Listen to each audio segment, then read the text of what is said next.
ወደ ሰላም ጤና ይስጥልን እጅጉን የተወደዳችሁና የተከበራችሁ የአሁን ስፖርት አድማጭ ተመልካቾቻችን እንደምን አደራችሁ። የዕለተ ቅዳሜ የጠዋት ስፖርታዊ መረጃዎችን ከአሁን ስፖርት ይዘን መጥተናል። ዛሬ ተጠባቂ የእንግሊዝ ፕሪሚየር ሊግን ጨምሮ ሌሎች በርካታ ጨዋታዎች የሚካሄዱም ነው የሚሆኑት። ከዚህም በተጨማሪ እንግዲህ ስለ ጨዋታዎች አንዳንድ ሀሳቦችን የምናነሳ ሲሆን አሰልጣኞችስ በፕሬስ ኮንፈረንሱ ምን ተናገሩ፣ ማን ወደ ሜዳ ይመለሳል፣ ማንስ ጉዳት ላይ ይገኛል የሚለውን በዚህ ፕሮግራም ላይ የምናጋራችሁም ይሆናል። ከዚህም በተጨማሪ ደግሞ እንዲሁ የዝውውር አንዳንድ መረጃዎችን የምናነሳ ነው የሚሆነው። ሃርቬ ኤሊዮት ምናልባትም እንግዲህ ማንቸስተር ዩናይትድ ሊመርጥ የሚችልበት እድል እንዳለ በሰፊው እየተገለጸም ይገኛል። ከሀገር ውስጥ እስከ ባህር ማዶ በርካታ ስፖርታዊ መረጃዎችን ይዘናል። ብቻ እናንተ እስከ መጨረሻው ድረስ ከኛ ጋር ቆዩ። እኛም ቀጥታ ወደ ፕሮግራሞቻችን እንለፍ።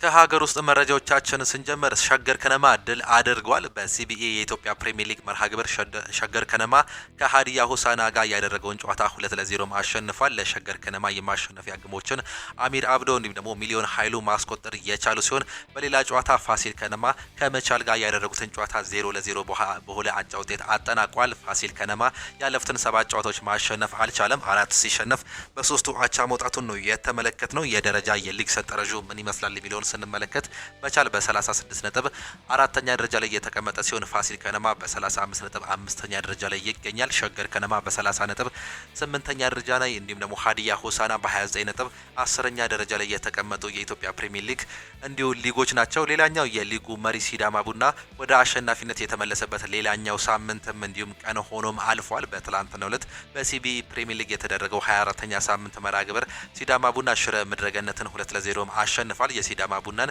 የማሸነፊያ ግብ አቤል ያለው እንዲሁም ብርሃኑ በቀለ ማስቆጠርም ችሏል። የሊጉ ኮከብ ግባግቢ አቤል ያለው በውድድር አመቱ ያስቆጠረውን የሊግ ግብ 10 ማድረስም ችሏል። በሌላ ጨዋታ ባህር ዳር ከነማ ከቅዱስ ጊዮርጊስ ጋር ያደረገውን ጨዋታ 2-0 አሸንፏል። ለጣና ሞገዶቹ የማሸነፊያ ግቦችን አንተነህ ተፈራ ነው ሁለቱም ጎሎች ማስቆጠር የቻለው። እየተጫዋች እንግዲህ ከኢትዮጵያ ቡና ወደ ሸገር ሲቲ በዚህ ክረምት መሄዱን እናስታውስ ነበር። አሁን ደግሞ ወደ ጣና ሞገዶቹ ወደ ባህር ዳር በመሄድ እንግዲህ 2 ጎሎችን ማስቆጠርም ችሏል። ፈረሰኞቹ ያለፉትን 8 ጨዋታዎች ማሸነፍም አልቻሉም። ፈረሰኞቹ በአሁኑ ሰዓት እንግዲህ የመፍረስ አደጋ ጋርጦባቸው ነው የኢትዮጵያ ፕሪሚየር ሊግ ጨዋታዎችን እያደረጉም የሚገኙት። የሊግ የደረጃ ሰንጠረዡ ምን ይመስላል የሚለውን ስንመለከት ሲዳማ ቡና በ45 ነጥብ አንደኛ ደረጃ እንዲሁ እየመራ ይገኛል። ባህር ዳር ከነማ በ31 ነጥብ 8ኛ ደረጃ ላይ የመጣ ሲሆን ምድረገነት ሽሬ በ27 ነጥብ 14ኛ እንዲሁም ቅዱስ ጊዮርጊስ በ25 ነጥብ 17ኛ ደረጃ ላይ መውረድም ችሏል። ቅዱስ ጊዮርጊስ እንግዲህ ባለው ስታቲክስ ደረጃ ምናልባትም ወራጅ ቀጠና ውስጥ የመግባት እድሉ በአሁኑ ሰዓት እየሰፋም ይገኛል። ከ20 ክለቦች 17ኛ ደረጃ ነው የተቀመጠው። ይህም እንግዲህ ለቀጣይ ጊዜያት እንግዲህ አሁንም ይባስ ሌላ ሀሳብ ውስጥ እንዲገቡ ያደረጋቸውን ውጤት ነው እየያዙም የሚገኙት። ከሀገር ውስጥ መረጃዎቻችን ወጣ ስንል ደግሞ የእንግሊዝ ፕሪሚየር ሊግ እንዲሁም ደግሞ የአውሮፓ ሊጎችን እንመልከት። በእንግሊዝ ፕሪሚየር ሊግ ዛሬ እንግዲህ 5 ያክል ጨዋታዎች የሚደረጉ ይሆናሉ። በ30ኛ ሳምንት የእንግሊዝ ፕሪሚየር ሊግ መርሃ ግብር ሰንደርላንድ ከብራይተን ኤንድ ሆቭ አልቢዮን ጋር ምሽት 12 ሰዓት ላይ የሚጀምሩት ተጠባቂ ጨዋታ አለ። ይህ ጨዋታ እንግዲህ በሰንደርላንድ ስቴዲየም ማለትም በስታዲየም ኦፍ ላይት የሚጀምር ጨዋታ ነው። ሌላኛው ጨዋታ በርንሌይ ከበርንሞዝ ጋር እንዲሁ የሚጫወቱበት ተጠባቂ ጨዋታም አለ። በርንሌይ እንግዲህ በተርፍ ሞር በርንሞዝን የሚያስተናግድ ይሆናል። በርንሌይ በዚህ ዓመት ይወርዳሉ ተብሎ ከሚጠበቁ ክለቦች መካከል አንደኛው እንደሆነ ይታወቃል። በርንሞዝ ተከታታይ ጨዋታዎችን በአቻ ውጤት ያጠናቀቀ ክለብ መሆኑን ነው መመልከትም የቻልነው። ሌላኛው ምሽት 2 ሰዓት ተኩል ላይና ምሽት 5 ሰዓት ላይ የሚጠበቁ 3 ያክል ጨዋታዎች አሉ። ቼልሲ ከኒውካስል በርካቶቹ የሚጠብቁት የሱፐር ሰንዴይ ጨዋታ ነው። ቼልሲ በሜዳውና በደጋፊዎች ፊት በስታንፎርድ ብሪጅ ነው እንግዲህ ኒውካስል ዩናይትድን የሚያስተናግደው። ይህ ጨዋታ በበርካቶቹ ይጠበቃል። በተለይም እንግዲህ ማንቸስተር ዩናይትድን በሜዳው አስተናግዶ በቀይ ካርድ ወጥቶበት እንኳን 2-1 ያሸነፈው ኒውካስል ዩናይትድ ወደ ለንደን አቅንቶ ዛሬ ድል ይቀናው ይሆን የሚጠበቅ ይሆናል። በእርግጥ ያለፈው ሳምንት የ29ኛ ሳምንት መርሃ ግብር ላይ አስቶን ቪላ በሜዳውና በደጋፊዎች ፊት ቼልሲን አስተናግዶ 4-1 በሆነ ውጤት መሸነፉን እናስታውሳለን። ቼልሲ ወሳኝ ድልን አስመዝግቦ ነበር መመለስ የቻለው። ነገር ግን በአውሮፓ ቻምፒየንስ ሊጉ ያልተጠበቀ ሽንፈትን አስተናግዷል። በተለይም በፓሪስ በፓርክ ሪቨረንስ ያደረጉትን ጨዋታ እስከ 80ኛው ደቂቃ ላይ እንግዲህ ብዙ ፉክክር አስመልክተውን ነበር። ነገር ግን በስተመጨረሻ ጨዋታው 5-2 በሆነ ውጤት ነው መጠናቀቅ የቻለው። ይህም እንግዲህ ቼልሲ ያልተጠበቀ ሽንፈት አስተናግዶ በአውሮፓ ቻምፒየንስ ሊጉ መመለሱ ምናልባትም ያለውን እድል እንግዲህ እያጠበበም ይገኛል። በአውሮፓ ቻምፒየንስ ሊጉ ይህን ጨዋታ ለመቀልበስ ከባድ ፈተና የሚገጥመው ይሆናል። ሌላኛው ዛሬ የሚያደርገው ፈተናም ነው የሚሆነው በሜዳውና በደጋፊዎች ፊት ከኒውካስል ዩናይትድ ጋር የሚያደርገው ፈተና ኒውካስል ዩናይትድ በእንግሊዝ ፕሪሚየር ሊግ እንግዲህ በተለምዶ ቶፕ 6 ከሚባሉ ክለቦች ጋር እንግዲህ ፈታኝ ጨዋታ ነው የሚያደርገው። ኒውካስል ዩናይትድ በርካቶቹ ቶፕ 6 የሚባሉ ክለቦችን ይፈትናል። ይህም ምናልባትም ዛሬ የሚያደርጉት ፈተና እንግዲህ ለቼልሲ ከባድ ሊሆንባቸው እንደሚችል እየተገለጸም ይገኛል። ኒውካስል ዩናይትድ እንግዲህ ከባርሴሎና ጋር ያደረገውን ጨዋታ እንደምናስታውሰው እንዲሁ በአቻ ውጤት ማጠናቀቁን ነው የምናስታውሰው። ይህም እንግዲህ ተጠባቂም ያደርገዋል። ይህ ጨዋታ ምሽት 2 ሰዓት ተኩል ላይ የሚጀምርም ነው የሚሆነው። ዣኦ ፔድሮ በዚህ ዓመት እንግዲህ ጥሩ እንቅስቃሴ እያደረገ ሲሆን በ29 ጨዋታዎች 14 ጎሎችንና 5 አሲስቶችን በማስመዝገብ እንግዲህ በቼልሲ ቤት ይጠቀሳል። ኤንዞ ፈርናንዴስ 8 ጎልና 3 አሲስት ያስመዘገበ ሲሆን ኮል ፓልመር 9 ጎልና 1 አሲስት አስመዝግቧል። እንዲሁ ደግሞ በኒውካስል ዩናይትድ በኩል ስንመለከት ካፒቴኑ ብሩኖ ጉማሬዝ 9 ጎልና 4 አሲስት ያስመዘገበ ሲሆን በዛሬው ጨዋታ ግን የመገኘት እድሉ አሁንም ጠባብ እንደሆነም ተገልጿል። ኒክ ወልትማዴ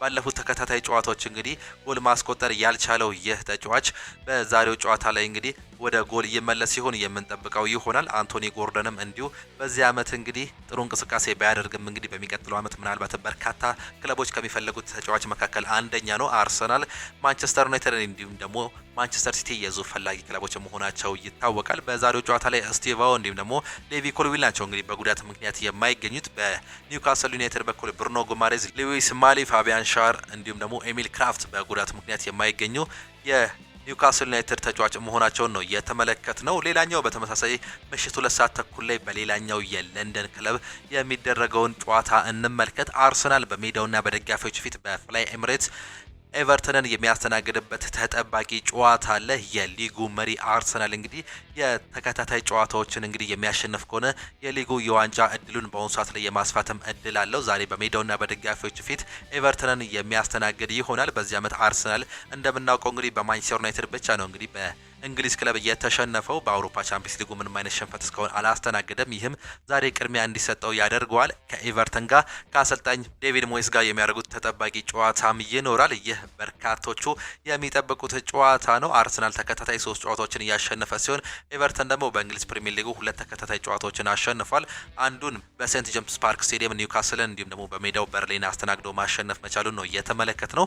የታሪክ ግንኙነታቸውን ስንመለከት አርሰናል 112 ጊዜ ኤቨርተንን ያሸነፈ ሲሆን 61 ጊዜ ነው ኤቨርተን ማሸነፍ የቻለው። 45 ጊዜ ባቻ ውጤት አጠናቋል። የመጨረሻ የእርስ በርስ ግንኙነታቸውን ስንመለከት እንግዲህ 3ቱን አርሰናል ያሸነፈ ሲሆን 2ቱን ባቻ ውጤት ነው ማጠናቀቅ የቻለው። የቅርብ ጊዜ ግንኙነታቸው እንግዲህ አርሰናል የበላይነት እንደያዘ ነው መረጃዎች የሚያሳየን። ቪክተር ጊዮኮሬሽ በዚህ ዓመት በ29 ጨዋታዎች 10 ጎሎችን በማስቆጠር በአርሰናል ቤት እንግዲህ የሚጠቀስ ተጫዋች ነው። ሊያንድሮ ትሮዛርድ 5 ጎልና 5 አሲስት ያለው ተጫዋች ሲሆን ቡካዮ ሳካ 6 ጎልና 3 አሲስት እንዲሁም ዲክላን ራይስ 4 ጎልና 5 አሲስት ያስመዘገቡ የአርሰናል ወሳኝ ተጫዋቾች ናቸው። በኤቨርተን በኩል ስንመለከት የቀድሞ የቼልሲ ተጫዋች ኬናን ዲቭሬ ሃል 6 ጎልና 3 አሲስት እንዲሁም ደግሞ ኢሊማን ኒንጃይ 5 ጎልና 3 አሲስት አስመዝግቧል። ጃክ ግሪሊሽ በዛሬው ጨዋታ ላይ አይገኝ እንጂ 6 አሲስት እና 2 ጎል ያስመዘገበ ተጠቃሽም ተጫዋች ነው። በዛሬው ጨዋታ ላይ የማይገኙ ተጫዋቾችን ስንመለከት በአርሰናል በኩል ሊያንድሮ ትሮዛርድ በጉዳት ምክንያት አይገኝም። ሚኬል ሜሪኖም እንዲሁም ማርቲን ኦዴጋርድም የመገኘት እድላቸው ጠባብ እንደሆነ ነው የተገለጸው። ሚኬል ሜሪኖ ከጉዳት እንዳልተመለሰም ተገልጿል። ሌላኛው ጃክ ግሪሊሽ፣ አልካራዝ እንዲሁም ደግሞ ኮልማን በጉዳት ምክንያት የማይገኙ የኤቨርተን ተጫዋቾች መሆናቸው እንዲሁ የዛሬው ስታቲክስ ያሳያል። ምሽት 5 ሰዓት ላይ አንድ ተጠባቂ ጨዋታም አለ። ላለመውረድ የሚጫወተው ዌስትሃም ዩናይትድ ከማንቸስተር ሲቲ ጋር የሚያደርጉት ተጠባቂ ጨዋታ ምሽት 5 ሰዓት ላይ እንግዲህ የሚደረግ ጨዋታ ነው። ይህ ጨዋታ በለንደን ስቴዲየም የሚጀምር መሆኑን ነው የምንመለከተው። ማንቸስተር ሲቲ በሳምንቱ አጋማሽ ከሜዳቸው ውጪ በሳንቲያጎ በርናቦ በሪያል ማድሪድ 3-0 ከተሸነፉ በኋላ እንግዲህ ወደ ድል ለመመለስ የሚያደርጉት ጥረት ዛሬ ይጠበቃል። በእርግጥ ያለፈውን ጨዋታ ያልተጠበቀ አቻ ማስመዝገባቸውን እናስታውሳለን። ላለመውረድ ከሚጫወተው ኖቲንጋም ፎረስት ጋር ያደረጉትን ጨዋታ 2 መርተው 2 አቻ መውጣታቸው የምናስታውሰው ጉዳይ ነው። ይህም እንግዲህ በዋንጫ ድርድሩ እንዲሁም ደግሞ በዋንጫ ሬሲንጉ ላይ በከፍተኛ ለውጥ እያመጣ መሆኑን እናስታውሳለን። በ7 ነጥብ ልዩነት ነው እንግዲህ እነዚህ ሁለቱ ክለቦች የሚገኙት አርሰናል እና ማንቸስተር ሲቲ ማለት ነው በዋንጫው እንዲሁ ጉዞ ላይ። ዛሬም ደግሞ ላለመውረድ ከሚጫወተው ዌስትሃም ጋር የሚያደርጉት ተጠባቂም ጨዋታ አለ። ያለመውረድ እንዲሁ ስታቲክሱን ለማጠናከር የሚያደርገው ዌስትሃም በሜዳውና በደጋፊዎች ፊት ለማንቸስተር ሲቲ ከባድ ፈተና ይሆናል ተብሎም ይጠበቃል። እነዚህ ሁለቱ ክለቦች በታሪክ በተገናኙበት ጊዜ ማንቸስተር ሲቲ 68 ጊዜ ያሸነፈ ሲሆን 38 ጊዜ ዌስትሃም አሸንፏል። 20 ጊዜ በአቻ ውጤት ነው ማጠናቀቅ የቻሉት። ነገር ግን የመጨረሻ የእርስ በርስ 8 ግንኙነቶችን ስንመለከት 8ቱንም እንዲሁ ማንቸስተር ሲቲ ማሸነፉን ተመልክተናል። ነገር ግን ዛሬ ለፔፕ ጋርዲዮላ ሰራዊቶች እጅግ በጣም ፈታኝ ነው የሚሆነው። በአሰልጣኝ ኑኖ ስፕሪንቶ ሳንቶ የሚመራው ዌስት ሃም ዩናይትድ 18ኛ ደረጃ ላይ ተቀምጧል። ከኖቲንጋም ፎረስት ጋር በተመሳሳይ 28 ነጥቦችን በመያዝ በጎል ተበልጦ ነው እንግዲህ 18ኛ ደረጃ ላይ የተቀመጠው። ይህም የዛሬውን ጨዋታ የሚያሸነፍ ከሆነ ከቶተናም በላይ በመቀመጥ እንግዲህ እስከ 16ኛ ደረጃነት ከፍ የማለት እድል አለው። ቶተናም እንደምናውቀው ተከታታይ 5 ጨዋታዎችን ተሸንፏል። በኢጎር ቱዶር ዘመን ያደረጉትን 4 ተከታታይ ጨዋታዎች መሸነፋቸውን እንዲሁ እናስታውሳለን።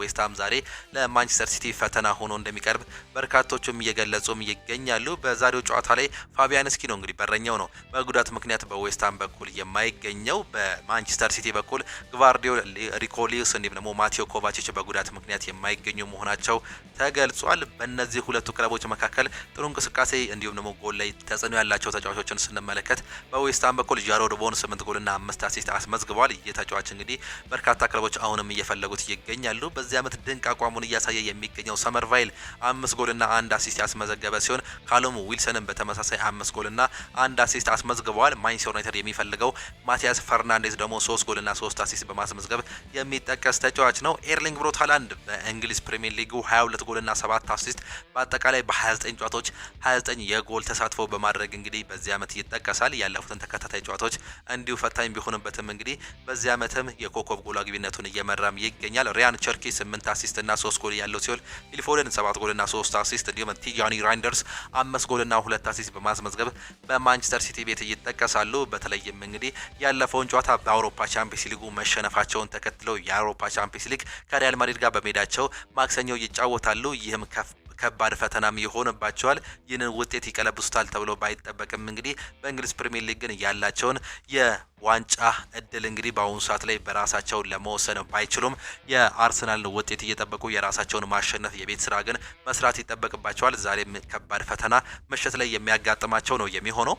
ሌላኛው በስፔን ላ ሊጋ የሚደረጉ ጨዋታዎችን ስንመለከት ዢሮና ከአትሌቲኮ እንዲሁ ይጫወታሉ። ከአትሌቲክ ቢልባኦ ጋር ነው ጨዋታቸውን የሚያደርጉት። አትሌቲኮ ዲ ማድሪድ በሜዳው ሄታፌን አመሻሽ 12 ሰዓት ከሩብ ላይ ሲያስተናግድ፣ ሪያል ኦቪዶ ከቫሌንሲያ ጋር ምሽት 2 ሰዓት ተኩል ላይ፣ ምሽት 5 ሰዓት ላይ ደግሞ ሪያል ማድሪድ ከኤልቼ ጋር የሚያደርጉት ጨዋታ ይጠበቃል። ያለፉትን የስፔን ላ ሊጋ ጨዋታዎች በሽንፈት ቢቀጥልም እንግዲህ በአውሮፓ ቻምፒየንስ ሊጉ ጣፋጭ ድል ማስመዝገባቸውን ተከትሎ ወደ ሪትማቸው ይመለሳሉ ተብሎ ይጠበቃል። በጣሊያን ሴሪ 3 ያክል ጨዋታዎች ይደረጋሉ። ኢንተር ሚላን አታላንታን የሚያስተናግድበት የ11 ሰዓት ተጠባቂ ጨዋታ አለ። ናፖሊ ሊቼን እንዲሁም ደግሞ ዩዲኔዜ አሮጊቶቹ ጁቬንቱስን ያስተናግዳሉ። በጀርመን ቡንደስሊጋ ሆፈንየም ከወልፍስበርግ ሲጫወቱ፣ ቦሩሲያ ዶርትመንድ ከኦግስበርግ፣ ኢንትራንክ ፍራንክፈርት ከሄዴኒየም እንዲሁም ደግሞ ባየር ሌቨርኩሰን ከባየር ሙኒክ ጋር የሚያደርጉት ተጠባቂ ጨዋታዎች አሉ። ሃምበርገርም ኮሎኝን እንዲሁ ያስተናግዳል። በፈረንሳይ ሊግ 1 3 ያክል ጨዋታዎች ይደረጋሉ። ሎረንት ሌንስን ሲያስተናግድ፣ አንገርስ ከኒስ ጋር ይጫወታሉ። ሞናኮ ከብረስት ጋር የሚያደርጉት ሌላኛው ተጠባቂ ጨዋታዎች ናቸው። እነዚህን ጨዋታዎች እንድታዩ እንጋብዛችኋለን። የተወደዳችሁና የተከበራችሁ አድማጮቻችን አርሰናል የተጫዋቾችን ውል ሊያራዝም እንደሆነ ሰምተናል። የሰሜን ለንደኑ ክለብ አርሰናል የዲክላን ራይስ እንዲሁም ደግሞ ጁሊያን ቲምበርን ኮንትራት ለማራዘም ንግግር ላይ መሆኑ ነው የተገለጸው። በቅርቡ የቡካዮ ሳካን ውል ያራዘሙት መድፈኞቹ ቀጣይ ተረኞቹ ዲክላን ራይስ እንዲሁም ደግሞ ጁሊያን ቲምበር መሆናቸው ተገልጿል። ማርቲን ኦዴጋርድ ወደ ሜዳ ይመለሳሉ የሚለውን ደግሞ እንመልከት። አሰልጣኝ ሚኬል አርቴታ ማርቲን ኦዴጋርድ እንዲሁም ሊያንድሮ ትሮዛርድ በኤቨርተን ጨዋታ ወደ ሜዳ መመለሳቸውን እናያለን ሲሉ ነው የገለጹት። ሁለቱ ተጫዋቾች ለጨዋታው መድረሳቸውን ለማወቅ ሐኪሞች እንደምናነጋገር ማሳወቅ አለብን ሲሉ መግለጻቸውንም ነው የሰማነው። ዴቪድ ሞይስ ይናገራሉ። ሁሉም ውብ እግር ኳስ ቢጫወት እግር ኳስ ያሰለቻል ሲሉ ነው የሚናገሩት። ዴቪድ ሞይስ ማንነቴን የቀየረ ሰው ነው ሲሉ አሰልጣኝ ሚኬል አርቴታ መናገራቸውንም ሰማን። የኤቨርተኑ ዋና አሰልጣኝ ዴቪድ ሞይስ ወበግር ኳስ ሲበዛም ያሰለቻል ሲሉ ነው ስለ አርሰናል አጫወትም ያነሱት። አርሰናል በቆመ ኳስ ጥሩ መሆን ችግር እንዲመስል እያደረጋችሁ ነው የሚሉት ሞይስ ሁሉም ሰው ወበግር ኳስ ቢጫወት አሰልቺ ይሆን ነበር ሲሉም ይናገራሉ። አክሎም ጨዋታውን በአንድ አይነት መንገድ ብቻ ማየት እጠላለሁ ሲሉ የተናገሩ ሲሆን በተለያዩ መንገዶች እንዲጫወቱ ፈልጋለሁ ሲሉም ሀሳባቸውንም ገልጸዋል። አሰልጣኝ ሚኬል አርቴታ በበኩላቸው ከሞይስ ጋር ብዙ ጊዜ እንደሚነጋገሩ ገልጸው እሱ የእግር ኳስ ሕይወቴን ቀይሮታል ሲሉም ይናገራሉ። ሞይስ ወደ ኤቨርተን ወስዶኝ የእግር ኳስ ሕይወቴን እንዲሁም ደግሞ ማንነቴን ቀይሮታል፣ በጋራ የማይረሳ ጊዜያትን አሳልፈናል ሲሉም ይናገራሉ። በተለይም እንግዲህ ከአርሰናል ወደ ኤቨርተን በሄደበት ጊዜ በተለይም አሰልጣኝ ዴቪድ ሞይስ በዛ ጊዜ ይህንን ቲም መያዛቸውን ተከትለው አብረው መስራታቸውም ይታወቃል። አርቴታ ሲቀጥሎም የሰሜን ለንደን ደርቢ ከሚጫወታቸው በጣም ውብ ጨዋታዎች አንዱ ነው ሲሉም ይገልጻሉ። ይህ ፍቅር እንዲሁም ደግሞ የፉክክር ሲኖር በስፖርቱ ውስጥ ከፍተኛ ደረጃ ሲደርስ ጨዋታ እንዲሁም ደግሞ ከድሉ በኋላ የሚሰማቸው ስሜት ወደ ሌላ ደረጃ ከፍ ያደርጓል ብዬ አስባለሁ። ምንም ቢሆን መተንበይ እንዲሁም ደግሞ እርግጠኛ መሆን አይቻልም፣ ነገር ግን እርስ በርስ ያለመሸነፍ ስሜታችን በእርግጠኝነት መግለጽ እችላለሁ ሲሉ ነው የተናገሩት። በተለይም በአሁኑ ሰዓት ላይ ቶተንሃም ሆትስፐር ላለመውረድ መጫወቱን ተከትሎ የሰሜን ለንደን በተለይም የሰሜን ለንደን ደርቢ መኖሩ እጅግ በጣም ጥሩ ነው ሲሉም ይገልጻሉ። ስለ ኳድራፕሉ ማለትም ስለ አራትዮሽ ዋንጫ አለማሰብ ከባድ ነው ወይ ተብሎ ተጠይቀውም ነበር። አሰልጣኝ ሚኬል አርቴታ ሲናገሩ በእርግጥ አይደለም፣ አሁን 7 ቀናት ውስጥ በ3 ውድድሮች ላይ እንደምንሆን የሚታወቅ ጉዳይ መሆኑን አሁን ላይ የምናይ ይሆናል። እናም ከጨዋታ ጨዋታ መሄድ አለብን፣ አለበለዚያ ትኩረታችንን ያደናቅፈዋል ሲሉም ነው የተናገሩት። በጥሩ ሁኔታ መዘጋጀት፣ የሚፈልገውን መልእክት ማድረስ፣ ትክክለኛ ውሳኔዎችን ማድረግ እንዲሁም ደግሞ እያንዳንዱን ግጥሚያ በተቻለ መጠን በተቻለ መልኩ መጫወታችንን ማረጋገጥ በቂ ነው። የተቀረው ደግሞ የዚህ ህይወት ውጤት እንዲሁም ደግሞ ምን ያክል ስኬታማ እንደሆነን የሚያሳይ ነው ሲሉም ይገልጽታል። እንዲሁም ደግሞ ሁሉም ሰው ማየት የጀመረው የማዕዘን ምት ጨዋታውን ይበላሻል ብለህ ተጨነቃለሁ ተብሎ ተጠይቀውም ነበር። ህጎች መቀየር ይችላሉ። ረጅም ውርውሮች በተመለከተ ረጅም ውርውሮች ማድረግ የማንፈልግ ከሆነ በጣም ቀላል ነው። ከፈለጉ የእጅ ለመወርወር 4 ሰከንዶች ብቻ ሊሰጡ ይችላሉ። ትልቁ ችግር ሰው ለሰው ማርክ ማድረግ ላይ ነው። ሁሉም አሰልጣኞች ሰው ለሰው ማርክ ማድረግ ላይ እንደማይፈቅዱ ከተማመንን ነገ በሙሉ የተለየ ሊግ ይኖረናል። ይህ ዋስትናን እሰጣለሁ ሲሉም ነው የሚናገሩት። አሁን ባለ አቋም ላይ እኛ ጥሩ እንደሆነ እናስባለን። ህጎች የሚቀይሩ ከሆነ ግን እኛም ራሳችንን መቀየር እንችላለን። ነገር ግን ይህ የኳሱ አንድ አካል ነው። ይህን ነገር ማድረግ ሁሌም የምንፈልገው ነገር ነው ሲሉ ነው ሀሳባቸውንም እየገለጹ የሚገኙት። ይህንንም በአሁኑ ሰዓት ላይ በአሰልጣኝ ሚኬል አርቴታ ስር ሰማን። ባየር ሙኒክ የያን ዲያማንዴን የማስፈረም ፍላጎት እቅድ መሰረዙ ነው የተገለጸው። ተጫዋቹን ለሉዊስ ዲያዝ ተፎካካሪ አድርገው ቢመለከቱትም አርቢ ሌፕዚግ ለተጠባባቂ ተጫዋች የጠየቀውን 86.2 ሚሊዮን ፓውንድ ለመክፈል ፈቃደኛ አይደለም ሲሉም ይገልጻሉ። ይህ ደግሞ ተጫዋቹ ለዝውውር ዝግጁ መሆኑ ለተነገራቸው ሊቨርፑል ወይም ደግሞ ማንቸስተር ዩናይትድ ትልቅ እድል ከፍቶላቸዋልም ሲሉም ይገልጻሉ። በሚቀጥለው የውድድር ዘመን ቡድኑ ማን ይመራዋል የሚለውን ደግሞ ስንመለከት እንግዲህ እውነቱን ለመናገር እኔ ግድ አይሰጠኝም ሲል ኤደን ሄቨን ይናገራል። ዝም ብዬ ነገሩ እንዴት እንደሚጠናቀቅ እያሰብኩ እገኛለሁ። ማንኛውም አማራጭ ይመቸኛል። ዋናው ነገር ክለባችን የሚገባው ደረጃ ላይ እንዲደርስ የፈለግነውን ስኬት እንደምናገኝ መርዳት ነው ሲሉም ይናገራሉ። አሰልጣኝ ማይክል ካሪክ ሜሰን ማውንት ተመልሷል። ይህ ጥሩ ነው ለኛ ጥሩ እንዲሁ ደግሞ ወሳኝ ተጫዋች መመለሳችን እየጠቅመናል ሲሉ ነው የሚገልጹት። ሜሰን ማውንት ከተመለሰ እንግዲህ የመጀመሪያ ጨዋታውን ምናልባትም በአሰልጣኝ ማይክል ካሪክ ስር የመስራት እድልም አለው። አሰልጣኝ ማይክል ካሪክ ከእሁዱ በኦልድ ትራፎርድ ከአስቶን ቪላ ከሚደረገው ጨዋታ በፊት ጋዜጣዊ መግለጫ እየሰጡ ሲሆን ሜሰን ማውንት ወደ ቡድኑ ተመልሷል። ይህ ደግሞ ድንቅ ነው። ሜሰን ለኛ ጠቃሚ ተጫዋች ነው። እሱን መልሶ ማግኘት ተሳታፊ ማድረግ ለኛ ጥሩ እርምጃ ነው። 100% ብቁ አይደለም፣ ምክንያቱም ለጥቂት ጊዜ ብቻ ነው ልምምድ እየሰራው። ነገር ግን ወደ ቡድኑ ልምምድ ተመልሷል። ያ ደግሞ ለኛ ጥሩ ጊዜ ጥሩ ነገርም ይሆናል ሲሉም ይገልጻሉ። ስለዚህ እሁድ በሚኖረው ጨዋታ ይሳተፍ ወይም ደግሞ አይሳተፍ የሚለው አብረን እናያለን። ነገር ግን ለሱ ትልቅ እርምጃ ነው። ስለዚህ በጣም ደስተኞች ነን። ለአሁኑ ስለተመለሱ ተጫዋቾች ያለው መረጃ ይህ ብቻ ነው ሲሉ እየተናገሩ ሲሆን ማይክል ካሪክ ባለፈው ሳምንት ስላስመዘገቡት ውጤትም ተጠይቀው ነበር። ጥሩ ሳምንትም ነበር። ውጤቱ በ10 ተጫዋች በኒውካስል መሸነፍ እንዲሁም ጨዋታውን የተጠናቀቀበት መንገድ የሚያሳዝን ነበር። ያን መርምረናል፣ የነበረውን ሁኔታ ተመልክተናል። እናም እሱ ተመልክተናል። በዚህም ሳምንት በጥሩ ሁኔታ ልምምድም ሰርተናል። ተጫዋቾችም እሁድ ወደ ሜዳ ለመጓዝ ጓግተዋል ሲሉም ነው የሚገልጹት። ማይክል ካሪክ በማንቸስተር ዩናይትድ አሰልጣኝነት ትልቁ ፈተና የአስቶን ቪላ ጨዋታ ስለመሆኑ ተጠይቀውም ነበር። ሁሉ ጊዜ ስለ ቀጣዩ ጨዋታ ነው የምናስበው፣ እንዴት ምላሽ እንደምንሰጥ ነው ትኩረታችን። ምላሹ ምን ይሆናል፣ ቡድኑ ምን ይመልሳል፣ ስሜቶቹ ምን አይነት ናቸው፣ እንዴት ነው የተሻለውን የምናገኘው፣ ለቀጣዩ ጨዋታ መነሳሳት ምን ያህል ነው፣ እንዴት ወደፊትስ መሄድ እንችላለን የሚለው ትኩረታችንን ይስበዋል። የመጀመሪያው ሽንፈት በመሆኑ ትንሽ ለየት ያለ ስሜት እንደሚሰጥም እረዳለሁ። ነገር ግን የሆነ ጊዜ ሊከሰትም ግድ ነው። ሊጉ ስትመለከት እጅግ በጣም ከባድ ነው። አብዛኞቹ ቡድኖች ሁሉም ባይሆኑም በቅርብ ጊዜ ያንን ገጥሟቸዋል። ስለዚህም ነገሮችን በትክክል እየተመለከተን የትኛው ጉዳይ ላይ መሻሻል እንደምንችል ምን እየተሻለ ማድረግ እንደምንችል የምናውቅበት ደረጃ ላይ እንደርሳለን ሲሉ ይናገራሉ። ማይክል ካሪክ ፖድስኮልስ በኢንስታግራም ገጹ ስለሰጠው አስተያየትም ተጠይቆ በእውነቱ ምንም ማለት አይቻልም፣ ስለዚህ ጉዳይ የምናገረው ምንም ነገር የለም። በማህበራዊ ሚዲያ መግለጫዎች እንዲሁም ደግሞ ንግግሮች በተለያዩ መንገዶች ሊወሰዱ ይችላሉ። ስለዚህ ይህ ጉዳይ መረጋጋት ያስፈልጓል ሲሉ ነው አሰልጣኙ የሚናገሩት። ማይክል ካሪክ ስለ ጄጄ ጋብሪኤልም ተጠይቀው ነበር። እሱ በጣም ወጣት እንዲሁም ደግሞ በፕሪሚየር ሊጉ ደንብ መሰረት ጄጄ በጣም ጥሩ ተጫዋች ነው። በአካዳሚ ውስጥ ብዙ ጥሩ የሆኑ ወጣት ተጫዋቾች አሉን። እናም ወጣት ተጫዋቾችን በተቻለ መጠን ወደፊት ለማምጣት እንሞክራለን። የ21 ዓመት በታች ቡድኑ ወጣት ደግሞ ከ25 ደቂቃ በላይ ይጀምራል። ስለዚህ ይህንን ጨርሰን እነሱን ለመመልከት በጉጉት እንጠብቃለን ሲሉም ነው የሚገልጹት። ማይክል ካሪክ ስለ ጄደን ሳንቾም ሲናገሩ አንዳንድ ጊዜ ወደ ክለብህ ትመጣለህ፣ አንዳንድ ጊዜ ነገሮች ይሳካሉ፣ አንዳንድ ጊዜ ደግሞ አይሳኩም። የተፈጥሯዊ ነው፣ በሁሉም ክለቦች ውስጥ የሚከሰት ነገር ነው። ጄደን ሳንቾ ተሰጥኦ አለው። በመጀመሪያም በክለባችን ነው ለዛም የመጣው። በአሁኑ ሰዓት ላይ ምን እንደሚወሰን እኔ አላቅም ሲሉም ተናግረዋል። ሃሪ ማጓየር ላይም ያላቸውን ሀሳብ ሲሰጡ ሃሪ በጣም ጥሩ እዚህ እንደሚገኝ በግልጽ ማየትም ይቻላል። ለዚህ ጊዜ በጉዳት ምክንያት ከሜዳ ርቆ እንደነበር የሚታወስም ይገባኛል። እናም ክለቡን ስንረከብ ግን ወዲያውኑ ወደ ጨዋታው ተመልሰዋል። ባለፉት ሳምንታት እሱን በጥንቃቄ በመያዝ ወደ ቀድሞ አቋሙ እንዲመለስ ስንሰራም ቆይተናል። ልምምዱን በእርጋታ እየሰራም ይገኛል። ይህ ተጫዋች በአሁኑ ሰዓት ላይ እጅግ በጣም ጥሩ ተጫዋች ነው ሲሉም ገልጿል። ስለ ሞርጋን ሮጀርስም ተጠይቀው ተጫዋቹ እንደዚህ በጥሩ ሁኔታ ሲሳካለት ማየት ደስ ይላል። እጅግ ፈጣን እንዲሁም ትልቅ መሻሻል እያሳየም ይገኛል። በክለቡ ሆነ በእንግሊዝ ብሔራዊ ቡድን ወሳኝ ተጫዋች መሆንም ይችላል። ምን ያህል ብቃት እንዲሁም ደግሞ አቅም እንዳለው ቀድሞውንም እናውቃለን ሲሉም ነው የሚናገሩት።